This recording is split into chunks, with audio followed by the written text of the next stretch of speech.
ನಾನು ಮೊದಲಿನಿಂದಲೂ ಹೇಳ್ತಿದ್ದೆ, ಅನೇಕ ಸಾರಿ ಹೇಳಿದ್ದೀನಿ ಮಾಧ್ಯಮದವರು ಮುಂದೆ ಮತ್ತೆ ಹೊರಗಡೆ. ಹೈಕಮಾಂಡ್ನವರು ಯಾವಾಗ ಸೂಚಿಸ್ತಾರೆ ಆವಾಗ ರಾಜೀನಾಮೆಯನ್ನ ಕೊಡ್ತೇನೆ ಅಂತ ಹೇಳಿದ್ದೆ. ಅದರ ಪ್ರಕಾರ ಮೊನ್ನೆ ಹೈಕಮಾಂಡ್ನವರು ರಾಜೀನಾಮೆ ಕೊಡಿ ಅಂತ ಹೇಳಿದ ಮೇಲೆ ನಾನು ನಾಳಿದ್ದು ರಾಜೀನಾಮೆ ಕೊಡ್ತೇನೆ ಅಂತ ಹೇಳಿದೆ. ಅಂದ್ರೆ ಈ ಒಂದು ಹಾಗಾಗಿ ಇವತ್ತು ರಾಜೀನಾಮೆಯನ್ನ ಸಲ್ಲಿಸ್ತಾ ಇದ್ದೇನೆ. ರಾಜ್ಯಪಾಲರು ನನ್ನ ರಾಜೀನಾಮೆ ಪತ್ರವನ್ನ ಅವರು ಬಂದ ಮೇಲೆ ಅಂಗೀಕಾರ ಮಾಡ್ತಾರೆ ಅಂತೇಳಿ ಸಂಪೂರ್ಣ ವಿಶ್ವಾಸ ಇದೆ.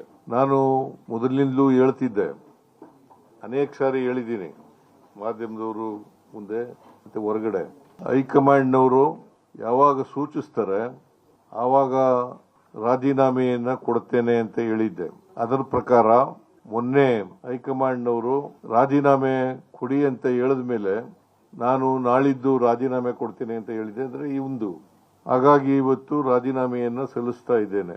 ರಾಜ್ಯಪಾಲರು ನನ್ನ ರಾಜೀನಾಮೆ ಪತ್ರವನ್ನ ಅವರು ಬಂದ ಮೇಲೆ ಅಂಗೀಕಾರ ಮಾಡ್ತಾರೆ ಅಂತೇಳಿ ಸಂಪೂರ್ಣ ವಿಶ್ವಾಸ ಇದೆ.